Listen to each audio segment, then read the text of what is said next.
Management works within the system. Leadership works on the system. You manage things, but you lead people.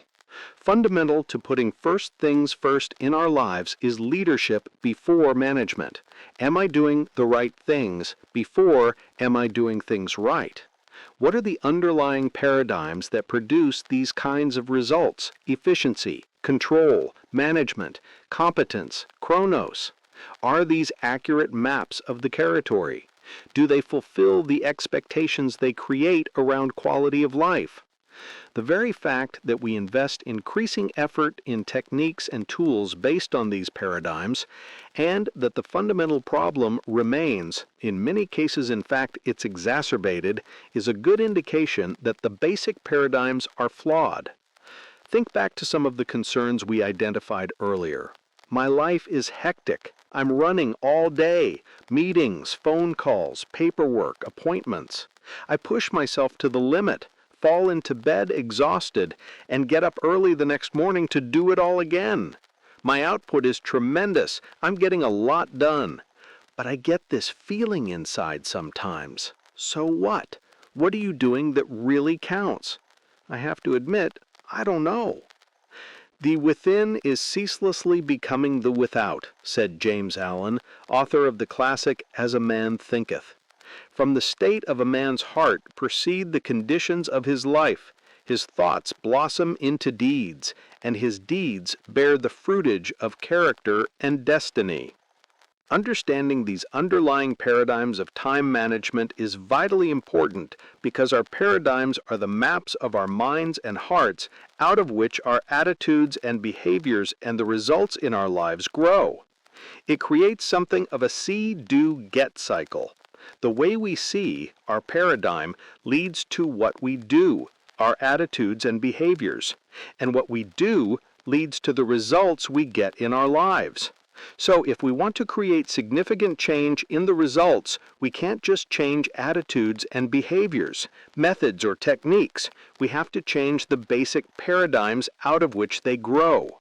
When we try to change the behavior or the method without changing the paradigm eventually overpowers the change. That's why attempts to install total quality or empowerment in organizations are unsuccessful. They can't be installed. They have to be grown. They emerge naturally out of the paradigms that create them. Changing a planning tool or a method won't create significant change in the results we're getting in our lives, although the implied promise is that it will. It's not a matter of controlling things more, better, or faster. It's questioning the whole assumption of control. As Albert Einstein said, the significant problems we face cannot be solved by the same level of thinking that created them. More essential than working on attitudes and behaviors is examining the paradigms out of which those attitudes and behaviors flow. The unexamined life is not worth living, observed Plato. But the number of people who come out of our leadership development program saying, "I haven't thought that deeply in years," is astonishing. As human beings, we're trying, sometimes with disastrous results, to run our businesses, raise our children, teach our students, be involved in relationships, without giving serious and careful consideration to the roots out of which the fruits in our lives are growing.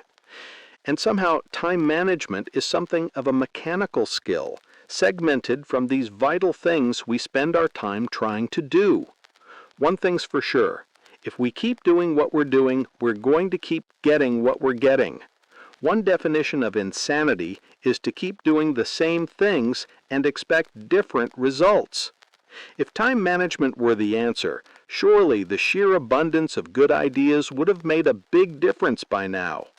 But we find that concerns about quality of life are just as likely to come from someone with a high level of time management training as from someone without it. Time management, especially the third generation, sounds good. It gives the promise of achievement, a sense of hope, but it doesn't deliver. And for many people, the pinnacle third-generation approach feels rigid, structured, and unnatural. The intensity is hard to maintain.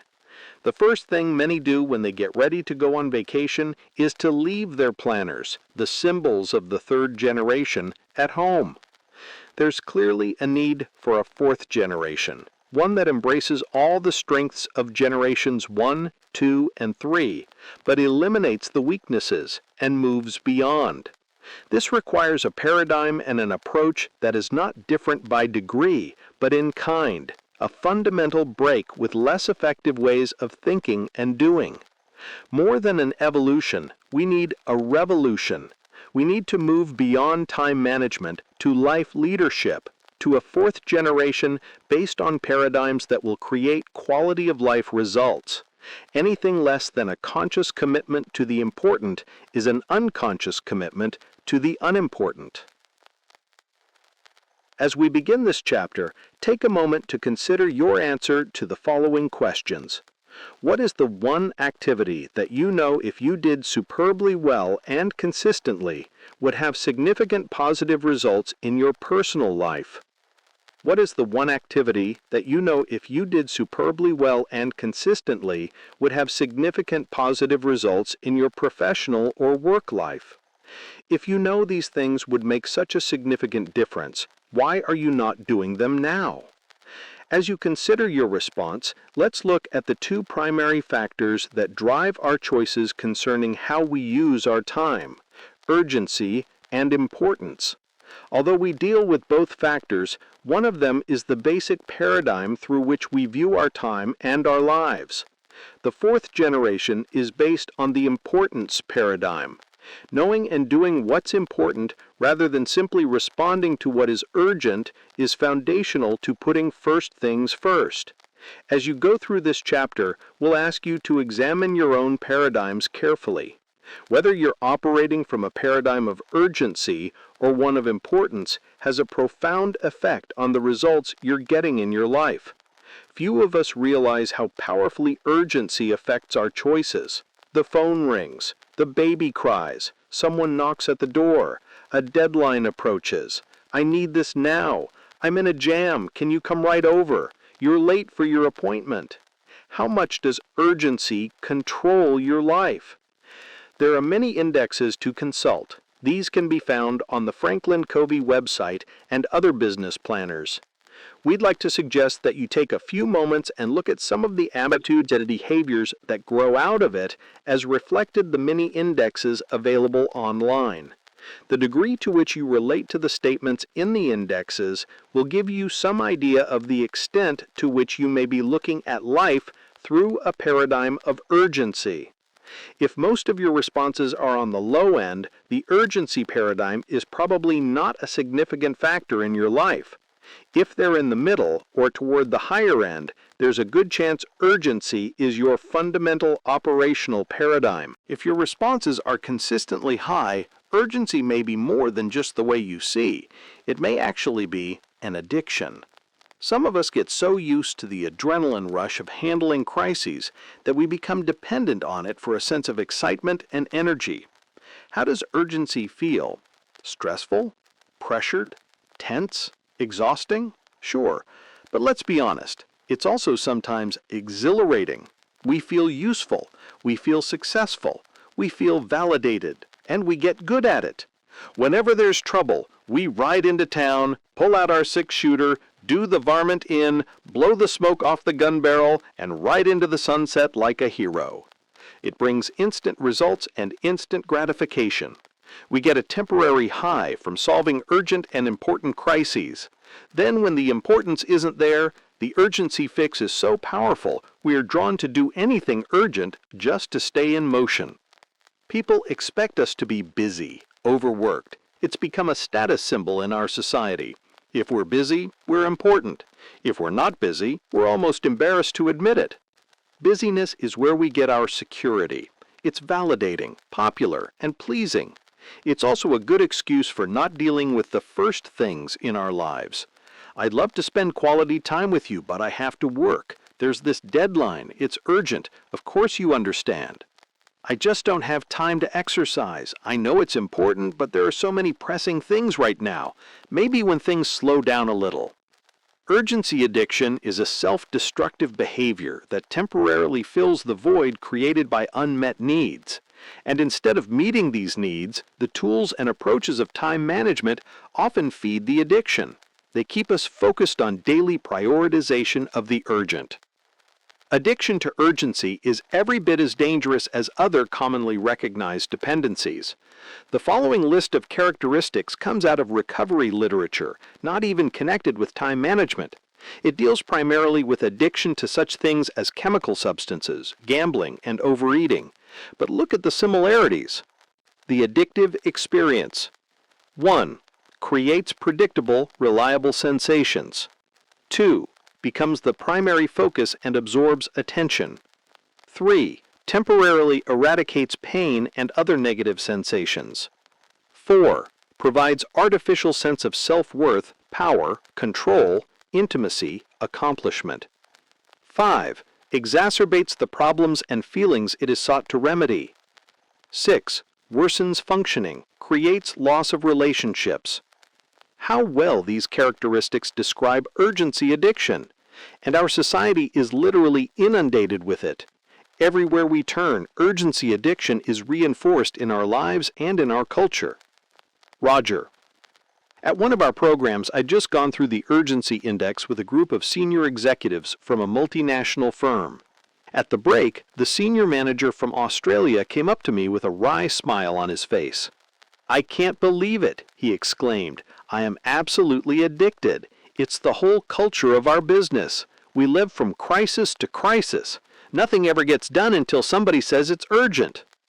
As he was speaking, the number 2 man in his operation came up beside him and nodded his head in agreement. They joked about their situation for a minute, but their joking had a serious undertone. Then the senior manager turned to me and said, "You know, when this man joined our company, he wasn't that way either, but now he is too." His eyes opened wide with sudden realization. "You know what?" he asked. "I'm not only an addict, I'm a pusher." It's important to realize that urgency itself is not the problem. The problem is that when urgency is the dominant factor in our lives, importance isn't. What we regard as first things are urgent things. We're so caught up in doing, we don't even stop to ask if what we're doing really needs to be done. As a result, we exacerbate the gap between the compass and the clock. As Charles Hummel observes in his booklet, Tyranny of the Urgent, the important task rarely must be done today or even this week. The urgent task calls for instant action. The momentary appeal of these tasks seem irresistible and important, and they devour our energy. But in the light of time's perspective, their deceptive prominence fades. We realize we've become slaves to the tyranny of the urgent. Many of the traditional time management tools actually feed the addiction. Daily planning and to-do lists essentially keep us focused on prioritizing and doing the urgent. And the more urgency we have in our lives, the less importance we have.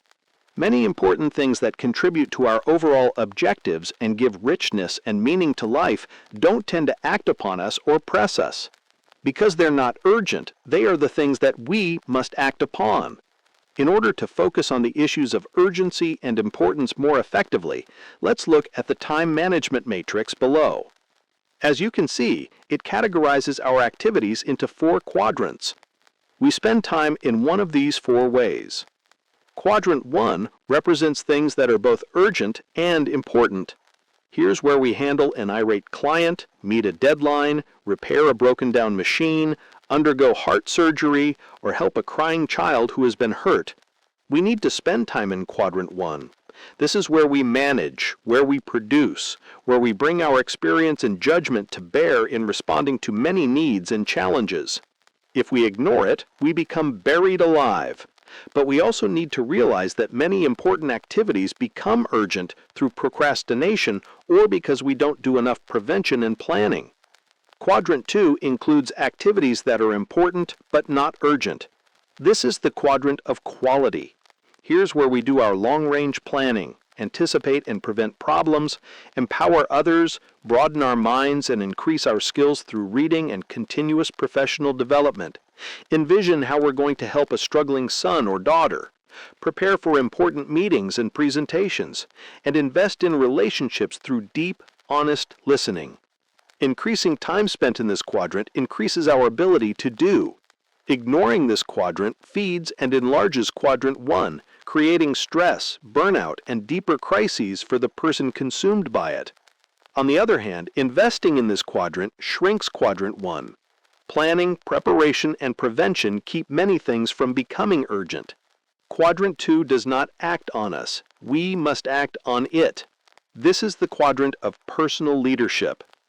Quadrant 3 is almost the phantom of quadrant 1. It includes things that are urgent but not important. This is the quadrant of deception. The noise of urgency creates the illusion of importance, but the actual activities, if they're important at all, are only important to someone else. Many phone calls, meetings, and drop-in visitors fall into this category. We spend a lot of time in quadrant 3 meeting other people's priorities and expectations, thinking we're really in quadrant 1. Quadrant 4 is reserved for those activities that are not urgent and not important. This is the quadrant of waste. Of course, we really shouldn't be there at all, but we get so battle-scarred from being tossed around in quadrants 1 and 3 that we often escape to quadrant 4 for survival. What kinds of things are in quadrant 4? Not necessarily recreational things, because recreation in the true sense of recreation is a valuable quadrant 2 activity. But reading addictive light novels, habitually watching mindless TV shows, or gossiping around the water fountain at the office would qualify as quadrant 4 time wasters. Quadrant 4 is not survival, it's deterioration. It may have an initial cotton candy feel, but we quickly find there's nothing there. We'd like to suggest now that you look at the time management matrix and think back over the past week of your life. If you were to place each of your last week's activities in one of these quadrants, where would you say you spent the majority of your time? Think carefully as you consider quadrants 1 and 3. It's easy to think because something is urgent, it's important. A quick way to differentiate between these two quadrants is to ask yourself if the urgent activity contributed to an important objective.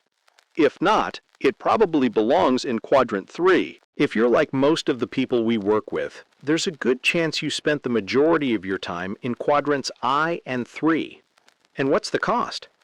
If urgency is driving you, what important things, maybe even first things, are not receiving your time and attention? Think again about the questions you answered at the first of the chapter. What is the one activity that you know if you did superbly well and consistently would have significant positive results in your personal life? What is the one activity that you know if you did superbly well and consistently would have significant positive results in your professional or work life? Analyze what quadrant your answers are in. Our guess is that they're probably in quadrant 2. As we've asked these questions of thousands of people, we find that a great majority of them fall under 7 key activities. 1. Improving communication with people. 2. Better preparation. 3. Better planning and organizing. 4. Taking better care of self. 5. Seizing new opportunities. 6. Personal development. 7. Empowerment. All of these are in quadrant 2. They're important. So why aren't people doing them? Why aren't you doing the things you identified from the questions above? Probably because they're not urgent. They aren't pressing. They don't act on you. You have to act on them. Clearly, we deal with both factors, urgency and importance, in our lives. But in our day-to-day decision-making, one of these factors tends to dominate. The problem comes when we operate primarily from a paradigm of urgency rather than a paradigm of importance.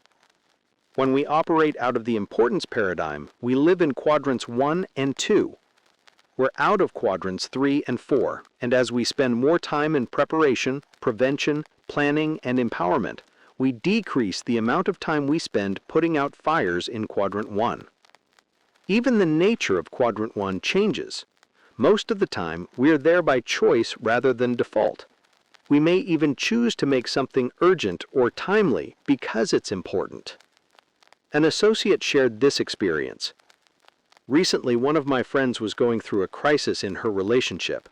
I was extremely busy with home and work, but was managing to keep on top of things and maintain my personal renewal time. One day in particular, I was scheduled for 3 meetings, some car service, shopping, and an important lunch date when she called. I knew immediately that she was having a really rough day and quickly decided to shelve my other activities and make the hour drive to her home.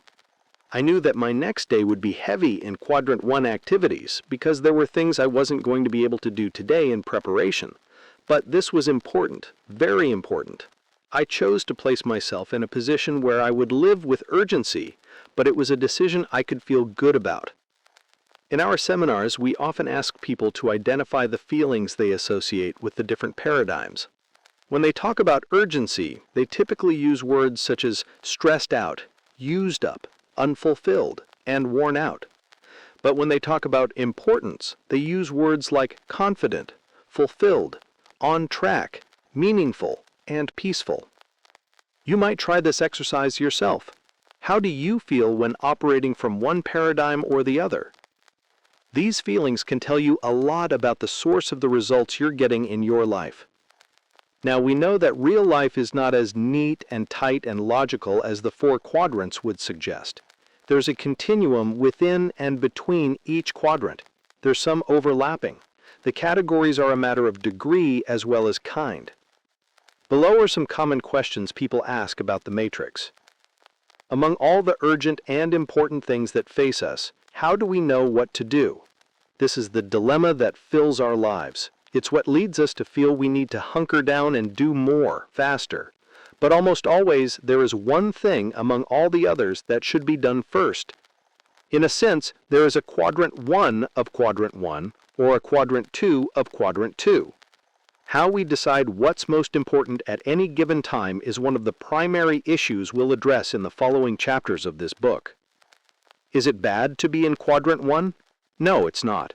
In fact, many people will spend a significant amount of their time in Quadrant 1. The key issue is why you're there. Are you in Quadrant 1 based on urgency or importance? When urgency fades, you'll slip into Quadrant 3. It's the urgency addiction. But if you're in Quadrant 1 because of importance, when urgency fades, you'll move to Quadrant 2. Both Quadrant 1 and 2 describe what's important. It's only the time factor that changes. The real problem is when you're spending time in Quadrants 3 and 4. Where do I get the time to spend in Quadrant 2? If you're looking for time to spend in Quadrant 2, Quadrant 3 is the primary place to get it. Time spent in Quadrant 1 is both urgent and important. We already know we need to be there, and we know we shouldn't be in Quadrant 4. But Quadrant 3 can fool us. The key is learning to see all of our activities in terms of their importance. Then we're able to reclaim time lost to the deception of urgency and spend it in Quadrant 2.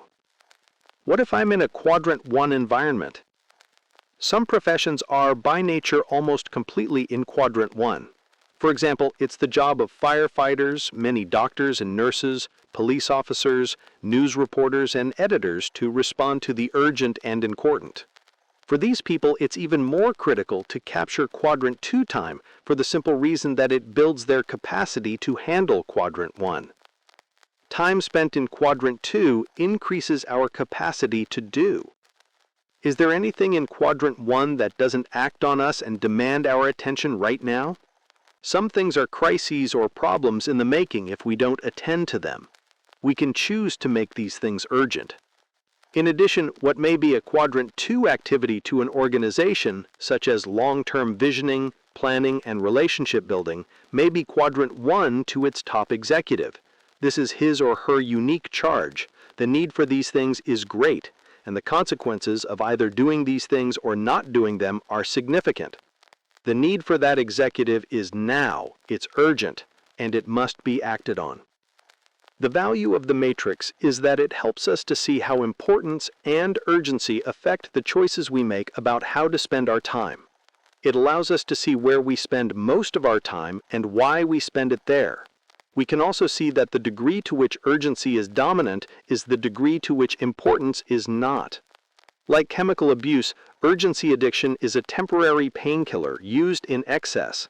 It relieves some of the acute pain caused by the gap between the compass and the clock, and the relief may feel good at the time, but it's cotton candy satisfaction. It quickly evaporates, and the pain remains.